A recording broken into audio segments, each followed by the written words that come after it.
Bienvenidos a Impulso Creativo, el espacio donde exploramos las historias, mentalidad y aprendizajes de las personas que están marcando la diferencia. Aquí descubrirás cómo artistas, emprendedores y creadores han convertido sus ideas en proyectos que inspiran y transforman. Soy Mauricio Luis Huerta y en cada episodio te invito a escuchar a quienes con su talento y visión nos muestran que el verdadero impulso está en atreverse a crear. Hoy tengo un invitado cuya vida gira en torno a contar historias que nos hacen mirar el mundo distinto. Él es Pascal Calone, director, guionista y fotógrafo italo-mexicano, formado en París y Río de Janeiro, con películas seleccionadas en festivales como Cannes, Venecia y Toronto. En esta conversación exploraremos su visión del cine como espejo de la sociedad, sus batallas creativas y la manera en que convierte preguntas profundas en imágenes inolvidables.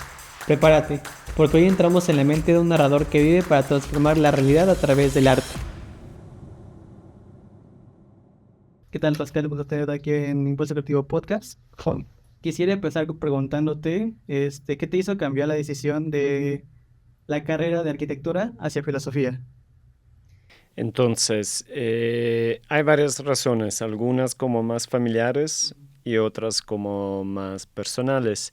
En este entonces, ya no me recuerdo qué año era, pienso era 1999 o 2000 más o menos, en Nápoles, en donde yo nací, estudiar arquitectura significaba quedarse en la universidad de como mínimo 8 años, porque los, decimos, aspirantes arquitectos o los estudiantes tenían que presentar varios exámenes en donde tenían que mostrar sus maquetas y sus proyectos a los profesores, y en este entonces todavía las computadoras se usaban muy poco. Entonces yo estuve casi año y medio en la Facultad de Arquitectura y a cada vez que tenía que presentar alguna maqueta, muchas veces sucedía que los profesores no estaban porque siendo arquitectos también eran libres profesionales como freelance y muchas veces faltaban a clase. Y entonces se tardaba muchísimo un estudiante para acabar un proyecto y pasar un examen y entonces una materia, porque muchas veces dependía de la presencia del profesor. Okay.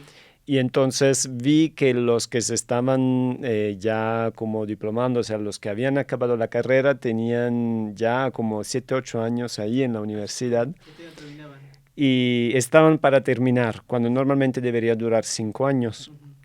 Y por las condiciones económicas de mi familia yo no me podía permitir tanto lapso de tiempo en la universidad, o sea, yo ya tenía que empezar a trabajar.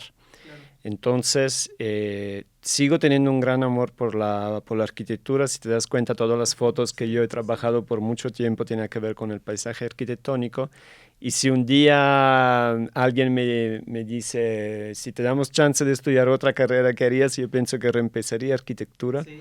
Porque es una de las carreras que tiene una buena mezcla de las humanidades, pero también la parte científica, decimos el camino tecnológico científico. Porque en arquitectura estudias historia del arte, estudias estética, pero también tienes que estudiar algunas cosas de ingeniería. Igual es artístico, siento, ¿no? Porque Sí. es parte de dibujar, parte de conocer, parte de crear cosas o edificios, es bastante de creatividad también, ¿no? Sí. Y entonces hice mis cuentas de tiempos, disponibilidad, también situación familiar, y dije, ¿sabes qué? No puedo estar tanto tiempo en la universidad. Y decidí entonces salirme de arquitectura y ir a filosofía, que era el otro gran amor que yo tenía en la prepa. En Italia, en la prepa, estudiamos también filosofía, entonces yo era una de las materias en las cuales me desempeñaba mejor.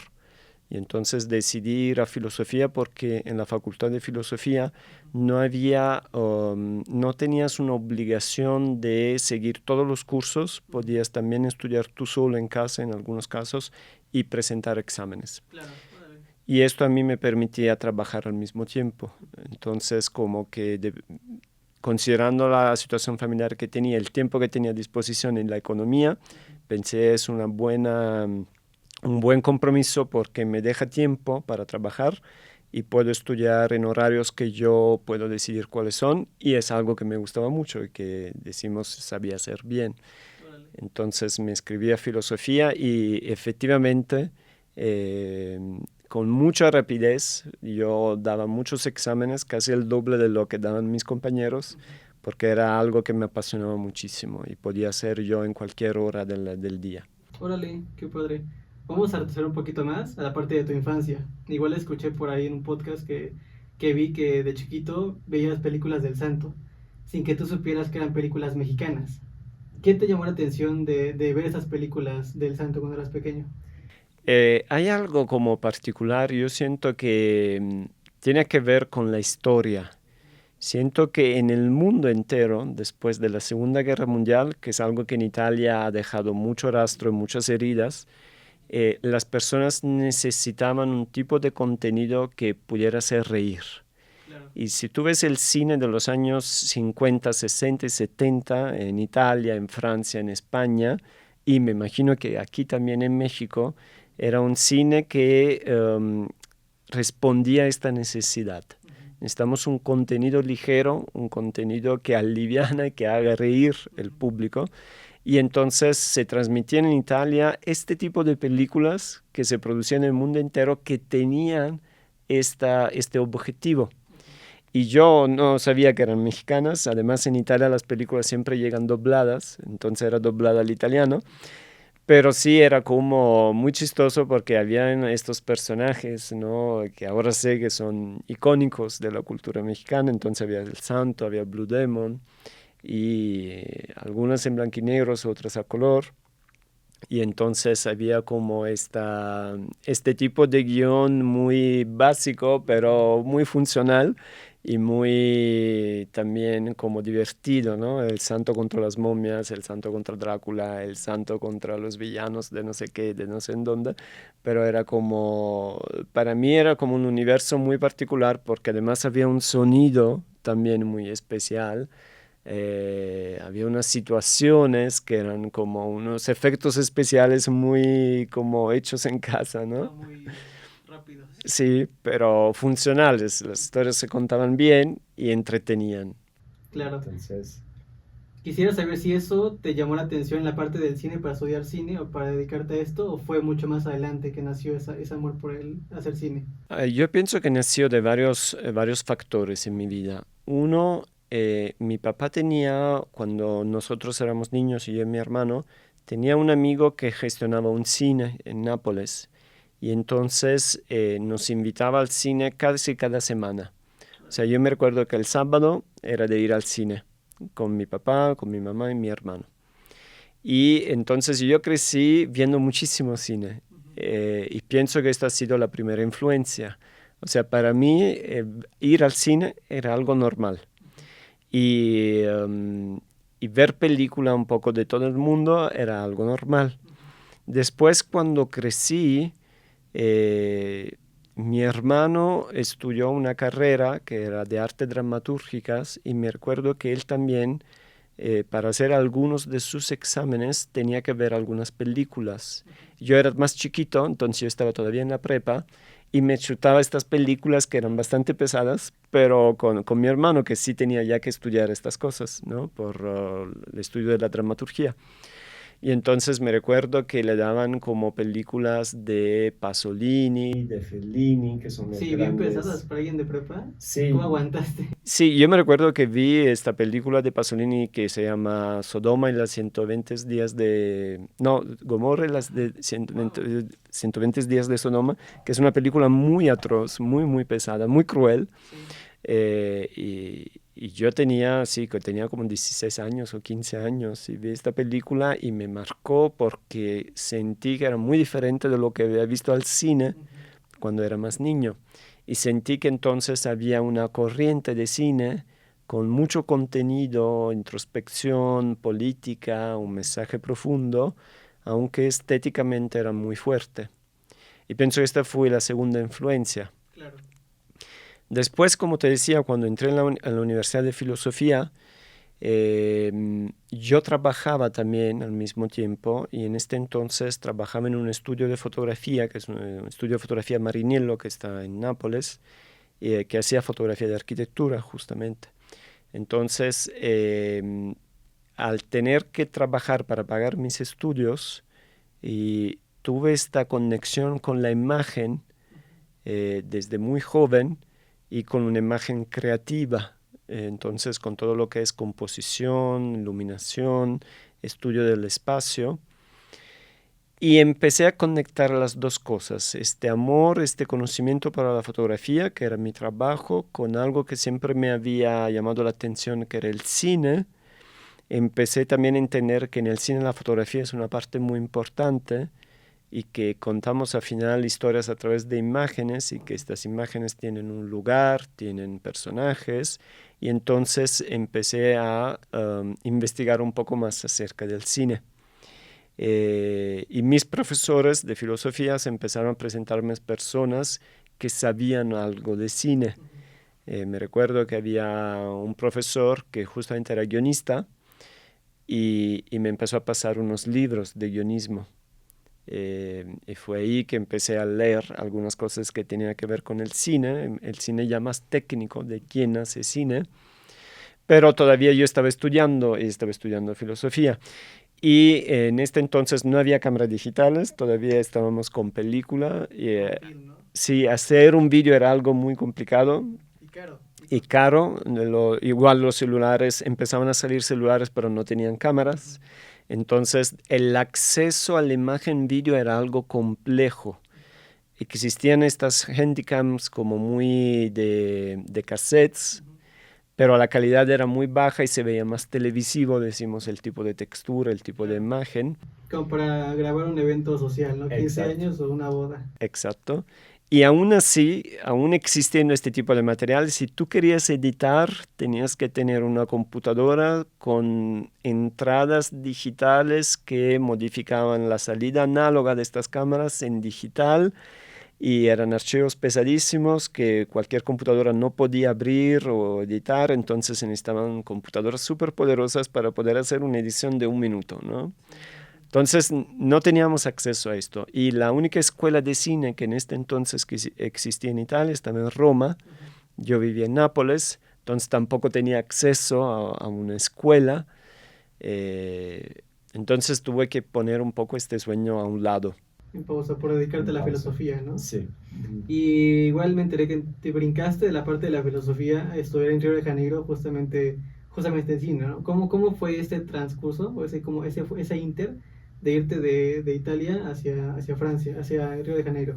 Pasaron varias cosas. Entonces, yo ya estaba trabajando bastante constantemente en la fotografía, pero trabajaba para un estudio y me di cuenta que Nápoles en este entonces no tenía espacios para los jóvenes artistas. O sea, no había en cuanto tal una abertura a que alguien de mi edad, yo en este entonces tenía como 20 años más o menos, pudiera exponer sus fotografías.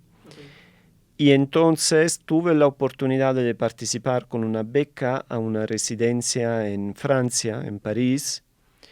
Y cuando llegué a París, inmediatamente, después de unos meses, pues llegaban a mí informaciones increíbles sobre festivales para los jóvenes fotógrafos, festivales para los jóvenes artistas, galería para los jóvenes. Y entonces me di cuenta que París tenía y tiene todavía esta capacidad de abrir las puertas a varios tipos de artistas. O sea, hay obviamente museos y exposiciones de grandes artistas que tienen ya 60, 70 años, que ya han tenido una gran carrera, y hay espacios para artistas que están desarrollando emergentes, y hay espacios para de verdad artistas muy jóvenes. Uh-huh. Y entonces decidí quedarme en París y me quedé casi 12 años en París, en donde sí trabajaba ya como fotógrafo, en donde yo hacía mis exposiciones, vendía mis fotos en galerías. Y tenía pero siempre esta comezón pero lo que yo quería hacer era cine, ¿no? O sea, era imagen en movimiento. Y empezaron a salir las primeras cámaras digitales, empezó a hacerse más accesible este mundo, hasta que yo viví en un lugar que se llama Cité International Universitaire de París, que es un lugar increíble, fantástico, compuesto por unos 30 edificios, y cada edificio pertenece a un país. Es como si fueran embajadas, pero no son embajadas, son lugares para estudiantes. Entonces hay la Casa de Italia, la Casa de México, hay la Casa de Estados Unidos, la Casa de Canadá, hay la Casa de Japón, de Brasil, etcétera, etcétera. Y es una especie de campus en donde estudiantes que vienen de otros países pueden vivir ahí un tiempo. Entonces, intentan también intercambiar, o sea, no es que porque eres italiano a fuerza tienes que vivir en la casa de Italia. Yo vivía en la casa de Dinamarca, por ejemplo, una casa muy chiquita pero muy bonita. Y ahí conocí personas de todo el mundo en este lugar. Conocí a japoneses, daneses, brasileños, canadienses, o sea, de hecho hasta el día de hoy tengo contacto con estas personas que ya regresaron a su país. Entonces tengo amigos por todo el mundo, lo que me parece genial y es algo genial de París, que es una ciudad muy internacional. Entre estos varios amigos, tenía varios amigos brasileños porque la Casa de Brasil, que por cierto fue construida por Le Corbusier, que es un arquitecto muy importante, eh, estaba justo atrás de la Casa de Dinamarca. Okay. Entonces yo tenía muchísimos amigos de Brasil. Y cuando les conté de este sueño que yo tenía, varios de ellos me dijeron, mira, con lo que estás ganando aquí en euro, podrías estudiar en una escuela de cine en Brasil y por el tipo de cambio lo puedes lograr sin problema, ¿no? Además, había algunas escuelas en donde ya podías hacer solo maestría, ¿no? Porque pues yo ya tenía una maestría en filosofía, entonces ya tenía como bastante recorrido académico hecho. Y fue así que dije, ¿por qué no? ¿No? Y entonces me fui a Brasil.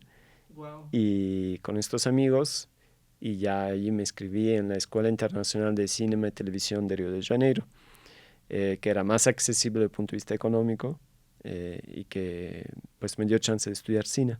¿E igual trabajabas de manera como a distancia, trabajabas allá en Río de Janeiro o tenías ahorros para estudiar toda la parte de cine? Tenía ahorros, pero hacía periodos, o sea, me fui, me quedé unos 6 meses, hice un semestre, después regresé para de nuevo trabajar y ganar en euro, y 2 meses después regresaba, o sea, durante casi 3 años hice varias idas y vueltas entre París y Río de Janeiro. En estos dos como carreras, maestrías que estudiaste de filosofía como cine, ¿hubo algún maestro o experiencia que te dejó o que te marcó?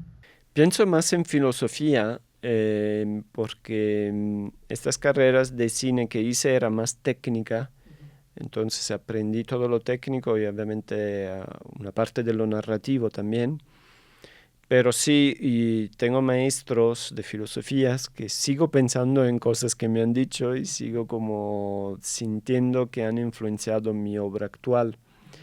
De hecho, una cosa que yo siempre cuento es que yo cuando estaba todavía acabando la carrera en filosofía sí tenía una frustración de no haber podido hacer cine.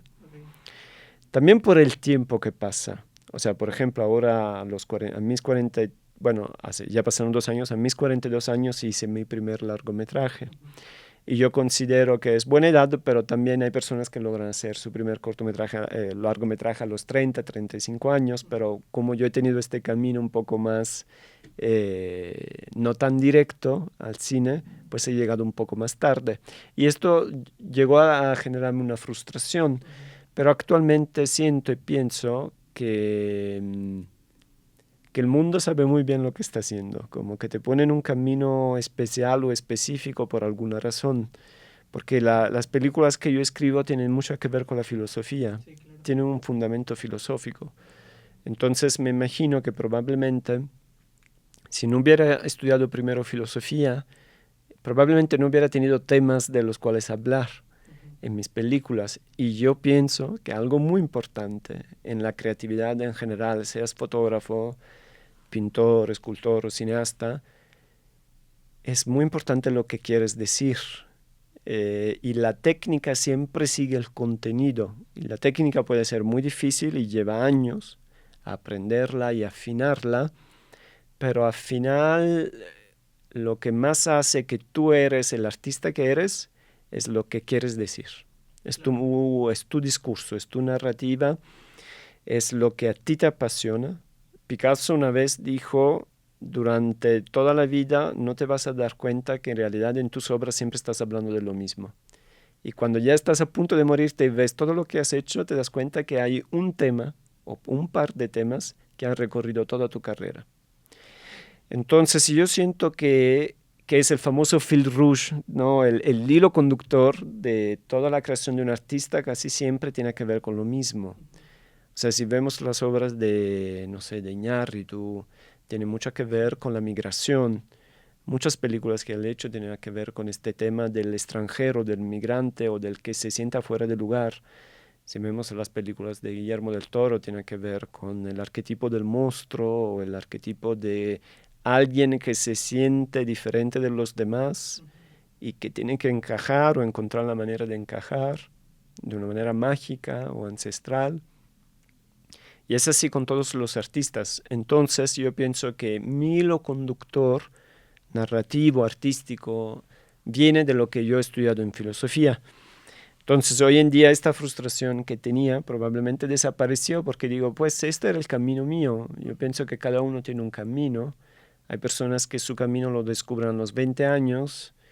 Hay muchos cantantes que lo descubren muy temprano y se mueren muy jóvenes, ¿no? Porque probablemente fueron como velas que se quemaron de los dos lados, dieron muchísima luz, pero también en un tiempo restringido. Hay personas que llegan más tarde. Justo ayer estaba leyendo que hay muchas artistas mujeres que han llegado muy tarde a ser conocidas por el ser mujer, pero también porque han tenido que dedicar su vida a otras cosas, como por ejemplo Louise Bourgeois, ¿no? Que a los 70 años llegó a ser famosa internacionalmente, o hay otras artistas que pusieron la primera vez a los 75 años. O sea, pienso que cada uno tiene un camino. Claro. Y este camino tiene un tiempo, tiene una trayectoria y tiene un porqué del ser así, de esta manera. Solo que socialmente nos acostumbran mucho a mirar a los demás y a compararnos con los demás. Claro. Y esto pienso que no es algo muy positivo. Es importante, sí, trabajar con otras personas, sí es importante crecer juntos con otros artistas. Muchas de las cosas que aprendes las aprendes por y a través de los demás.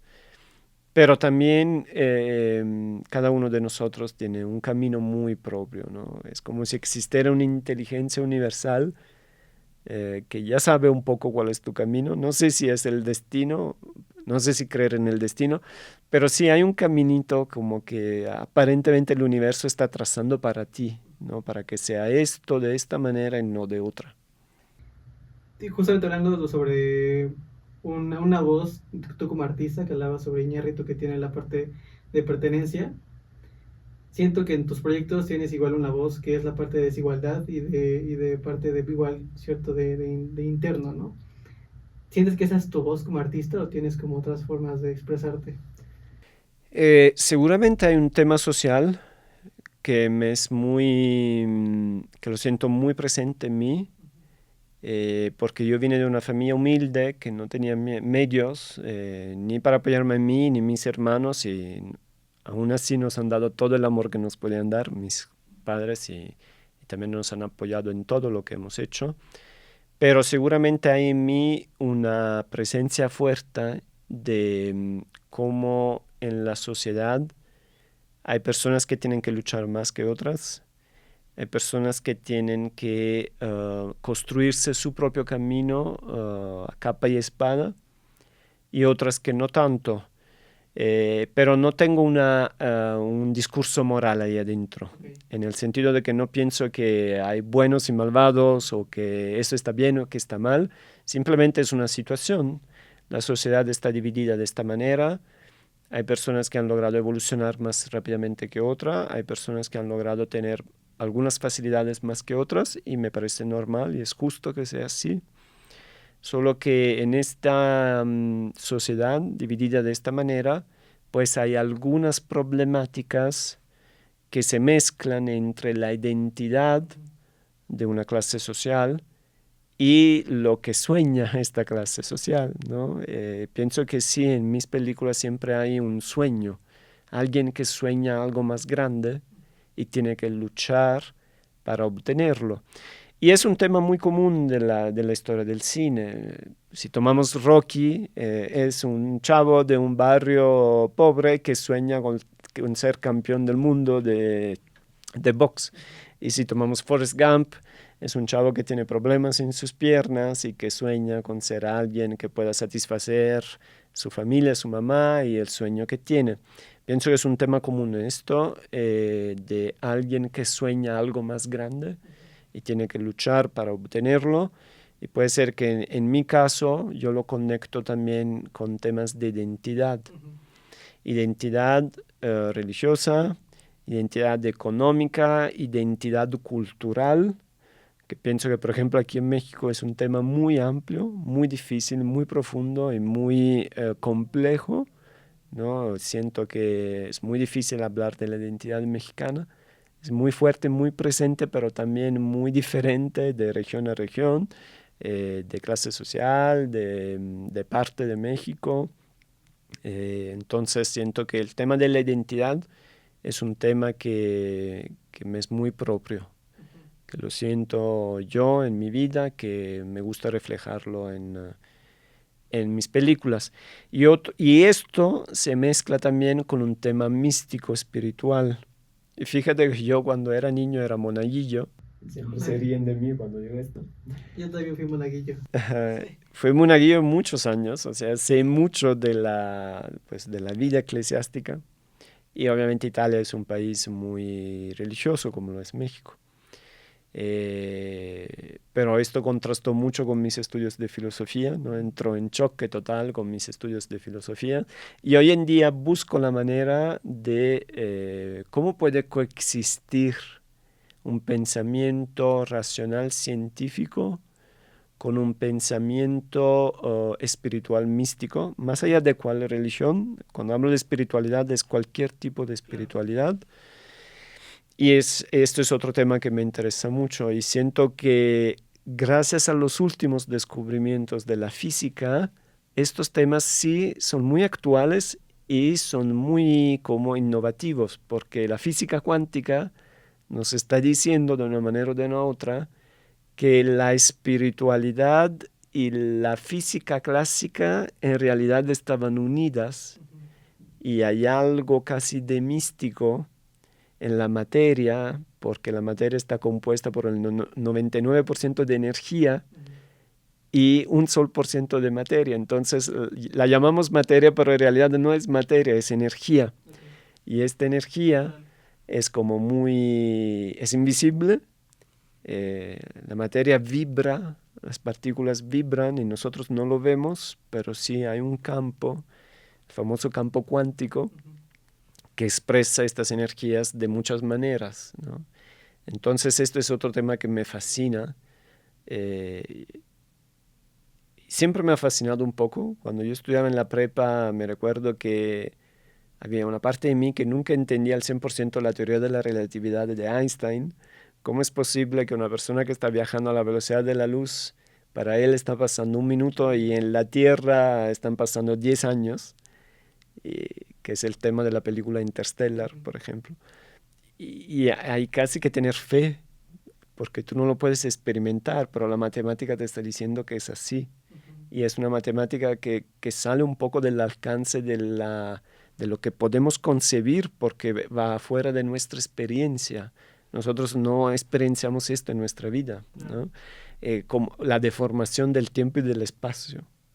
Entonces yo siento que todo esto siempre me ha fascinado y siento que tiene que ver con la espiritualidad, porque probablemente este tema solo lo podemos entender con herramientas espirituales, ¿no? ¿Cómo es posible que el tiempo y el espacio se deforman si nosotros estamos acostumbrados a vivir en un mundo en donde las cosas no se deforman, son lo que son? Una pregunta un poco más ligada a lo que es el fracaso o error. ¿Tuviste tú algún fracaso o error que actualmente consideres que es una lección de vida? Fracasos y errores, bueno, me parecen palabras muy grandes. Bueno, la palabra fracaso me parece muy grande. No sé si he tenido un fracaso así como colosal, que sea evidentemente fracasos, pero errores muchísimos, todos los días. Hasta en los últimos proyectos que he hecho, que pienso que ya son proyectos maduros, veo muchos errores.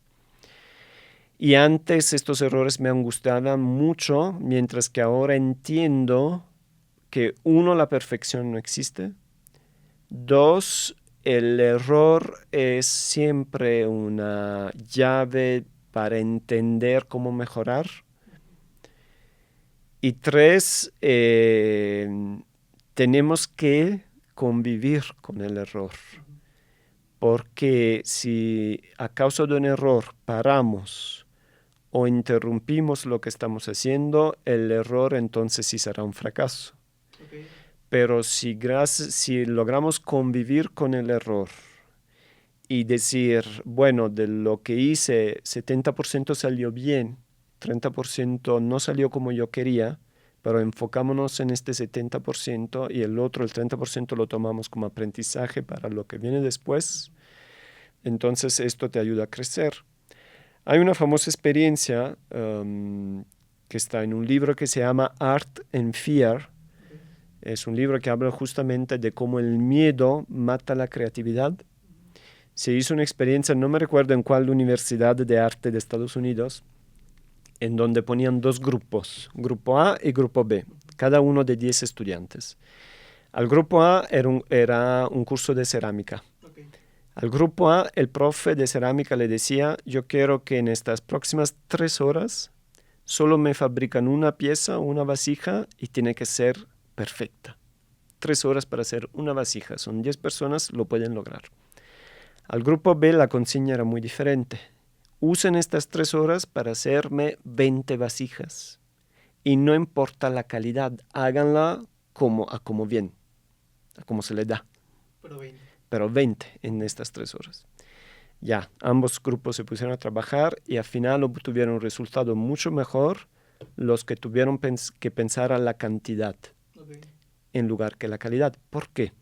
Porque al tener que hacer 20 vasijas, la primera le salió súper fea, la segunda le salió fea pero un poquito mejor, la tercera ya empezó a ser bastante buena.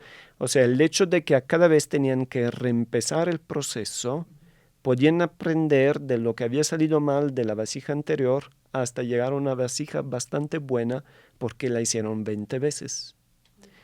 Mientras que el grupo que solo se enfocó en hacer una vasija en 3 horas, pues no había un aprendizaje de error, mejora, sino que se enfocaron solo en mejorarla sin pasar por 19 vasijas que tenemos que echar a perder.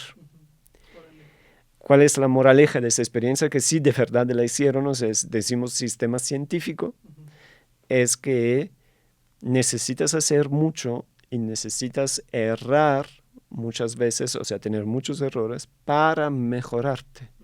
Pero si tu objetivo desde el principio es la calidad, no te va a salir bien. Okay. Si tu objetivo desde el principio es la perfección, no te va a salir bien.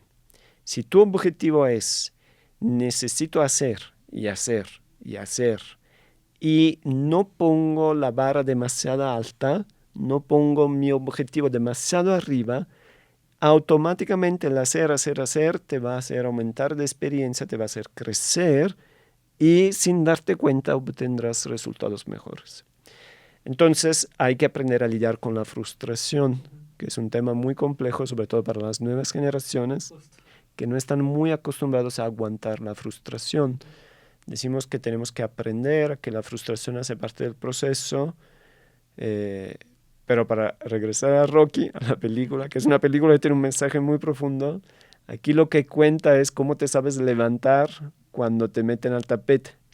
No cuenta tanto, pues, si eres el boxeador mejor se hace a partir de los putazos que toma y de cómo sabes levantarse después de estos putazos. Entonces, sí, yo te puedo decir, he tenido muchos errores, también decisiones mal tomadas, tiempo perdido justamente en frustraciones que hacen que tú dices, sabes que mejor renuncio, o sabes que mejor este proyecto ya lo dejo, sabes que mejor me dedico a algo más sencillo.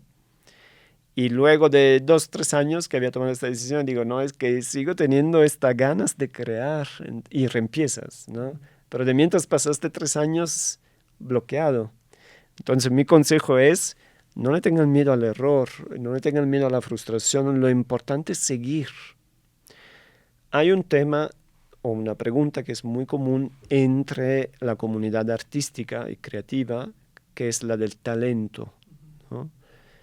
Muchos estudiantes me dicen, porque doy clase y llevo 12 años dando clase, entonces tengo algo de experiencia en el tema de estudiantil.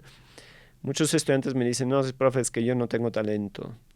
Y es verdad, hay personas que nacen con una capacidad ya más como avanzada de hacer algo, pero el talento también se puede construir.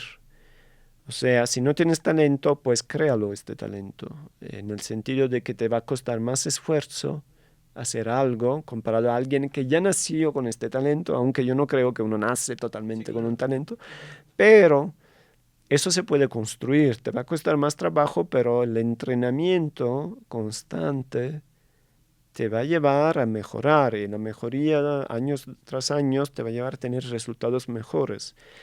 Entonces aquí lo que es importante es la constancia, la resistencia, la resiliencia. ¿Tienes tú alguna rutina o hábitos que te generan esta parte de creatividad al momento de empezar a hacer un proyecto nuevo? Sí, yo pienso que, bueno, yo soy alguien muy disciplinado, pero no a fuerza este es el camino de todos.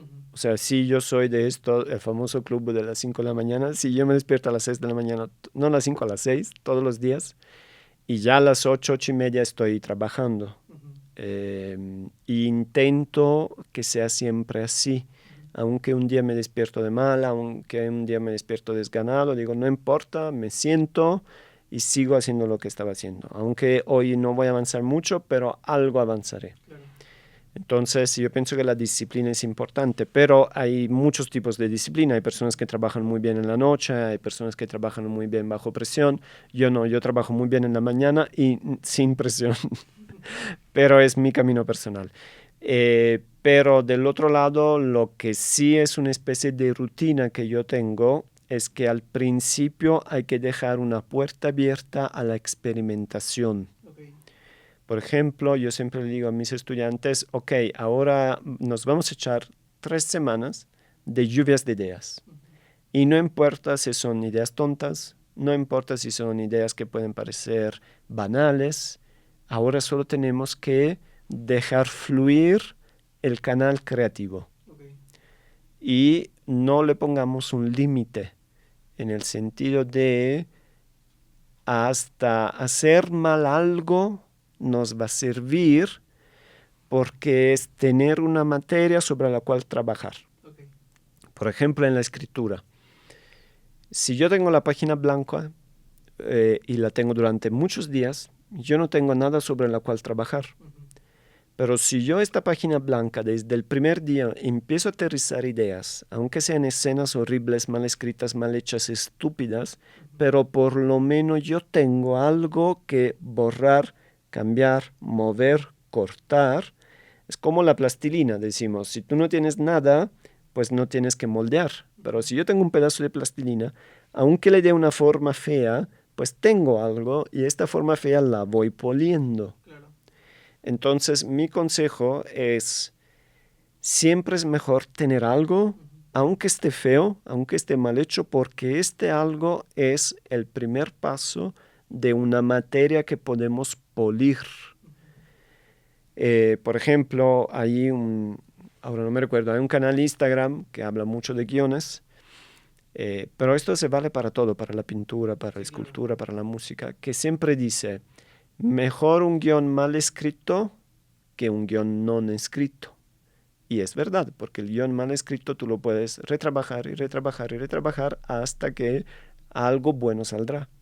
Pero si tú no tienes ningún guión, no hay nada sobre lo cual estar moviendo, trabajando, claro, quitando. Entonces sí, esta es mi rutina. No importa si tengo buenas ideas o no, las aterrizo. Y esto significa callar una voz interior que yo llamo el juez. Nosotros todos tenemos un juez interior, que es la famosa vocecita que en las caricaturas vemos como el angelito y el diablito que te están hablando aquí a los lados. Esto es como el juez. Estas voces interiores muchas veces son las que joden, usando una palabra vulgar, pero que se necesita en este momento, porque te están siempre limitando. Te están diciendo, qué feo lo que escribiste, qué feo lo que pintaste, no vales nada, no tienes talento, no eres bueno, eres un don nadie, etcétera, etcétera.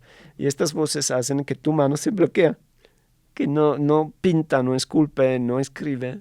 Entonces hay que saber callar estas voces de manera que la mano pueda fluir y hacer lo que sea, aunque esté mal hecho. Y este mal hecho, antes o después, empezará a estar bien hecho. Claro. Pero si no pasas, por esto que te conté primero, este ejercicio de Art and Fear, si no pasas por 20 vasijas, no vas a tener una buena. ¿Y cómo podemos callar esa voz? A mí me ha ayudado mucho la meditación. Okay. Yo he hecho mucho camino espiritual aquí en México. Fíjate que yo algunas veces pienso, la inteligencia universal me llevó a México para descubrir la espiritualidad. Yo tuve un maestro buenísimo de meditación que se llama Kabir y lo conocí aquí en México. Y desde casi 10 años tomo clases de meditación, de varios tipos de meditaciones, de varios caminos espirituales. Y esto me ha ayudado muchísimo a callar estas voces, porque las reconoces. Si tú no reconoces algo, no lo puedes eliminar, porque te identificas con esta cosa. Piensas que eres tú. Estas voces están adentro de ti, pero no eres tú. Son voces que vienen de lo que Freud, por ejemplo, llamaría el superego. ¿Qué es el superego? Son todas estas voces que tu mamá, tu papá, el padre de la iglesia, el maestro de la escuela, las figuras de poder y de instrucción en tu vida se han acumulado adentro de ti. Voces que te han criticado muchas veces de una manera muy poco pedagógica. Y estas voces tú las has interiorizado y cuando estas personas ya no están, tú te vuelves estas voces, las sustituyes. El juez se vuelve interno. Antes el juez era externo y poco a poco este juez te vuelve interno. Entonces la meditación te ayuda a ver este juez como algo que no te pertenece, como algo que se pegó a ti, como un bichito, un animalito, un parásito que se pegó a tu cuerpo y que sigue chupándote la energía y que no lo necesitas. Probablemente estas voces quisieron ayudarte en algún momento de la vida. Probablemente estas voces no tenían una maldad inicial, pero como todo en el paso del tiempo, como un teléfono descompuesto, estas voces se deforman, tú las deformas y se vuelven otra cosa que en lugar de ayudarte te impide, ¿no? Entonces hay que aprender a lidiar con estos demonios internos. Siempre van a estar, ¿no? Siempre van a estar, sí, claro. Pero tú los puedes escuchar o los puedes callar, pero siempre van a estar. Muy bien. Si pudieras tú darle un consejo al Pascal que estaba viendo esas películas del santo cuando era niño, ¿qué consejo le darías? Yo le daría exactamente lo que acabamos de decir. Le diría, empieza desde lo más temprano posible. Aunque no tengas una cámara, tienes una cámara fotográfica, muy bien, toma fotos y cuenta una historia con estas fotos. Y después las pegas estas fotos y haces un fotoromance. Digo, uno más temprano empieza y más rápido llega a hacer unas series de errores que te ponen en el buen camino. Y más tarde empiezas y más tarde llegarás al punto de haber hecho suficientemente errores para entender cómo hacer una buena película, una buena pintura, una buena escultura. Entonces mi consejo es, no esperes el buen momento, no esperes de tener todas las herramientas a disposición, no esperes a que hayas estudiado todos los libros o todas las academias que necesitabas estudiar, sino empieza tú solito. Porque más temprano empezarás y más rápido llegarás a un punto en donde lo que estás haciendo te sale suficientemente bien para que te satisfaga a ti y a tus espectadores. Claro. Y para cerrar, si pudieras dar una frase para tu impulso creativo, ¿cuál sería esa frase? ¿Como una frase motivadora o...? Que tú interno como que te repites todos los días o como que la tengas ya como mantra. Ok. Bueno, yo pienso que también hay que creérsela, en el sentido de que uno tiene que levantar un poco su autoestima. Yo la frase que siempre me doy es, eres un chingón y escucha tu instinto. Porque el instinto es como si fuera esta parte de nosotros que sí es muy propia de nosotros. Esta sí es una voz verdadera nuestra que sabe a dónde quiere ir. Pero los miedos y estos demonios internos siempre la desvían. Entonces, lo que yo, como mi mantra interno, es escucha tu instinto. Yo te siento. Muy bien, Pascal. Muchas gracias por tu tiempo. A ustedes. El padrino de este podcast. Muy Gracias. bien.